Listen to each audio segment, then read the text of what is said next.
Yo, what is good, YouTube, and welcome back to another JC2K video. In today's video, we're going to be building the best team possible in NBA 2K22 MyTEAM for less than 500,000 MT. And I've built this squad, and it is a really, really good team. This is a team I would feel very, beyond confident using it unlimited, but also even in a tournament setting, I feel like this team could compete. Really gives you some pretty close to top options at every single position. A deep team, you got a good bench. Overall, just a very well-rounded quality team that you can build for a super reasonable amount of MT. Before we hop into the video though, if you haven't already, make sure you hit that subscribe button. Help me push towards the 5,000 subscriber mark on the channel. I upload every single day, and I would really appreciate your support if you haven't already, if you do subscribe. Without further ado though, we're gonna hop right into it and start off with the starting PG position, who's the exact same PG as on the 250k team, and that is Mr. Dwayne Wade, except this time it's going to be the power within Wade and not the bracket busters Wade. That being said, Wade is 6'4" with a 6'10" wingspan, hot spots from 4 out of 5 spots, 20 hops, include fast twitch, limitless takeoff, and post rise, as well as some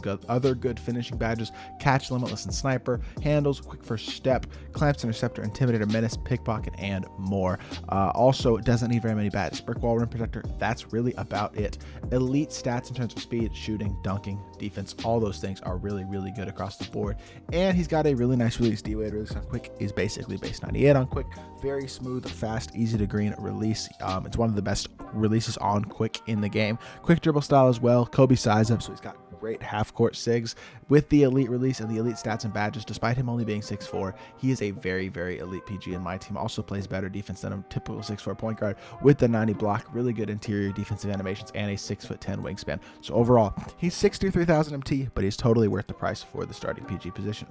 At the starting shooting guard, we got Dark Matter Dr. J, who's the second most expensive player on this team, but I think he's worth it because he is an incredible value for the price he's going for right now. 6'6" with a 6'11" wingspan, hot spots from everywhere, 29 hops, ton of hops, include fast twitch, limitless takeoff, post rise, or other finishing badges, catch, corner, limitless, sniper, ankle breaker, handles for days, quick chain, quick first step, hyperdrive, unpluckable, ankle braces, ball stripper, clamps, interceptor, intimidator, menace, and pickpocket. So a ton of great badges all the way around. Really, really well split out badges as well.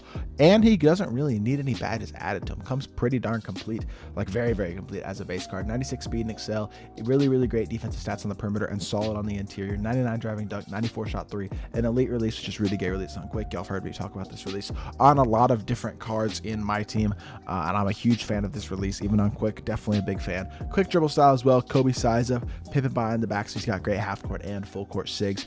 Overall, he's 86,000 MT, so he's expensive, but he's one of the most well-rounded and elite shooting guards in the game. So even at 86k, I think he's worth it for a squad like this. At the starting 3, we got Jonathan Isaac, who is an absolutely elite defensive small forward who can also knock down shots at a high level and has incredible size at 6'11". Hot spots from 4 out of 5 spots, 21 hops, include limitless takeoff, posterizer, and fast twitch, catch, corner, and sniper as well, quick first step, and a ton of elite defensive badges. Needs brick wall added. You could also add a chef, a deadeye, something like that, even a couple playmaking badges if you wanted to, but definitely another card that does not lean to a lot of badges added. 92 speed and excel is great, 90 shot 3, 95 driving dunk, and elite defensive stats. Also has incredible defensive animations, which really even take the card to the next level, in addition to even having interior badges like pogo stick, post lockdown, rebound chaser, and rim protector, as well as intimidator, so he can defend on the interior, especially being 6'11". He's got the versatility to switch onto bigs, can guard a point guard. Jump shot is nice, jump shot 70 on quick, and shifty dribble style to give you that little bit of playmaking in a pinch if you need that as well. He's incredibly versatile, an absolutely incredible defender, and a very solid offensive card as well, and for 40k, he's an absolute steal.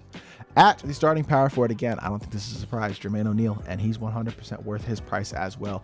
One of, if not the best value cards in the game for what his price is right now, because he is a top 3 power forward in my team, in my opinion. 6'11" with a 7'3" wingspan, hot spots from both corners, 21 hops, includes fast twitch, posterizer, a bunch of really great playmaking badges, which is definitely a little bit odd for a power forward, but it's super nice to have on him.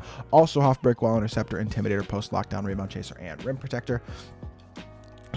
Can use the ball stripper badge as well as glue hands and a couple shooting badges like a blinders, limitless spot up, and maybe chef if you want to add those to him. But 91 speed and excel is great, 85 shot 3, really, really good all-around finishing stats, post stats, solid defense, good rebounder. And the thing that this card also has going for him is an elite jump shot and elite dribble sticks, especially for a power forward. Pro 2 between the legs, Pro 3 behind the back, so the best full court stakes in the game.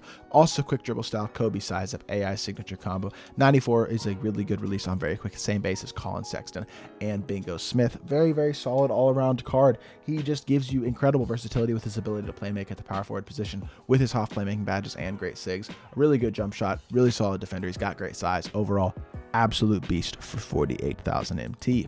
At the starting center position, we got the most expensive player on this team, and that is power within David Robinson. But having an elite center is crucial in my team, and D-Rob is going to give you that dominant center option who can compete with every single center in my team. 7'1" with a 7'5" wingspan, so he's got great size. Hot spots from both corners. 20 hops include drop stepper, post spin, catch, corner, and sniper, as well as quick first step and a ton of elite defensive badges. Another card who comes pretty complete. You can add a chef, a deadeye, a mouse in the house, things like that, but he comes very, very complete as a base card. Elite interior defender and rebounder, also really solid on the perimeter. 91 speed and excel, great shooter, great dunker, and he's got one of my favorite big man releases in the game, which is D-Rob release on quick.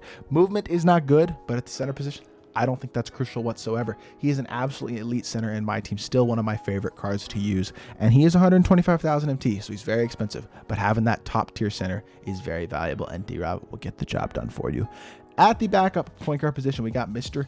Cade Cunningham, and Cade is another guy who, similarly to Wade, is just going to get the job done at a high level as a Opal point guard. 6'8" with a 7-foot wingspan. That's one of the best things about Cade, is the fact that he is 6'8", so he gives you great defensive versatility and size at the PG position. 3 out of 5 hotspots from outside the 3. 17 hops include mainly shooting and playmaking badges. No hop defensive badges, and he needs badges as well, like brick wall, post lockdown, and rim protector added defensively. But that being said, he is a much better defender than his stats and badges say, which they say he's solid, but he's a very good defender, especially because of his 6'8" height. That helps him out a lot at the point guard position, being a defensive card. 85 driving dunk is nice. He's got elite dunk animations, 93 shot 3, and solid speed as well. Could use limitless takeoff and posterizer added as well, badge wise. Shifty dribble style, Pro 3 behind the back, so he's got pretty good sigs. A nice release, which is jump shot 80 on quick, and he's got the same dunks as Kobe, which are those front clutches. Elite safe dunks that are very, very hard to block, which is an underrated aspect of a card that Cade Cunningham has better than almost any card in the game right now. His size is really his most important attribute as well. Can't be overstated how valuable it is to have a really, really well-sized point guard who can handle the ball, knock down shots, and defend at a high level. Cade is going to give you all those things. He's 62K. But I think he's worth it to give you size off the bench at PG. Kazi Russell is the guy we're going with at the backup 2 off the bench to be your primary ball handler, and that's because Kazi has another one of those incredible releases. Base 3, even on quick, is a top release in my team. Also quick dribble style, the Kobe size up, so he's got really nice half-court sigs, can be your elite primary ball handler off the bench. Fast twitch and posterizer are nice badges to have, as well as catch, deadeye, limitless, and sniper. Bullet passer, quick first step, and some really nice defensive badges. Can use brick wall, but another card that besides needing that brick wall badge doesn't really need anything added to him. He's super fast, a great shooter, dunker, and defender. One of the more versatile opals in the game.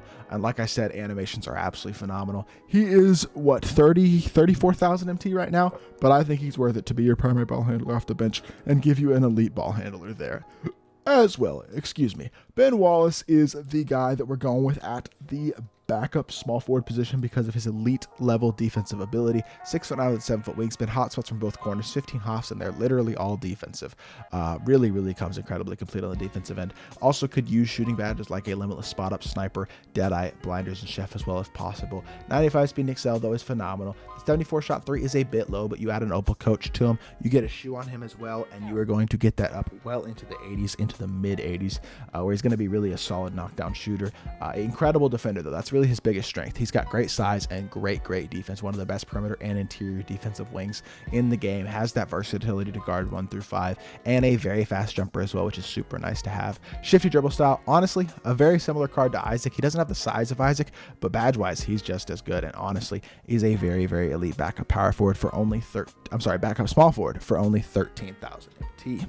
At the backup power forward, we're going with Josh Smith, who's just that nice budget power forward option. He's going to get the job done for a super reasonable price. 6'9" with a 7-foot wingspan, so he's got decent size. Hot spots from both corners, and 15 hops include a bunch of finishing badges. Catch, corner, quick first step, as well as clamps, intimidator, interceptor, pogo stick, and post lockdown. Another card that can use a couple badges, brick wall, deadeye, sniper would be good ones to add. Maybe blinders, chef, things like that. But 96 speed and excel is elite for a power forward. He's a solid shooter, elite dunker, and really well-rounded defender. Has a nice release. release. Brook Lopez release on quick is a jumper I'm a fan of, as well as the quick dribble style to give him some playmaking ability. He's not as good as your Joe Marin O'Neal, but he will defend at a high level. He's an elite slasher, and he's got a nice jumper as well as a little bit of playmaking ability. And for 6,500 MT, that's a lot for a card to give you.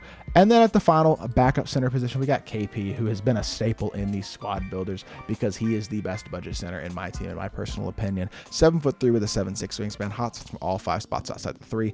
10 hops include drop stepper, putback boss, catch corner, deadeye, limitless, and sniper. So a bunch of elite shooting badges on the card. Could use the chef badge as well as a badge like a pick dodger. Unfortunately, doesn't get ball stripper, chase down artist, clamps, quick first step, which do hurt him for sure.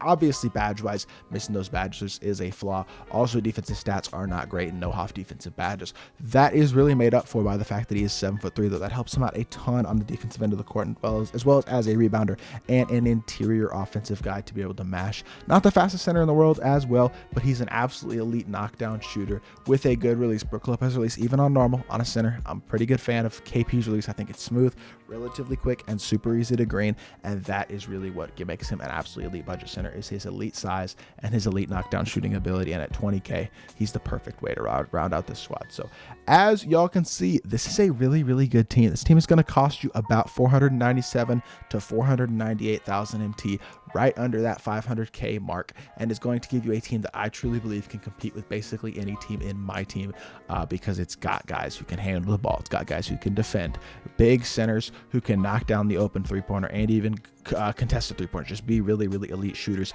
as well as having secondary playmakers on the court as well. This is a very well-built team, and is going to give you one of the best quote-unquote somewhat budget squads in the game. May not be the most budget of team, but 500k is a super reasonable amount of MT to attain, and will give you a squad that can really compete with any squad in my team. So let me know what you think of this video and of this team down in the comment section down below. Hopefully you did enjoy. If you did, make sure you like and subscribe as well, and I'll be back with more 2K content very soon. I appreciate y'all. Peace.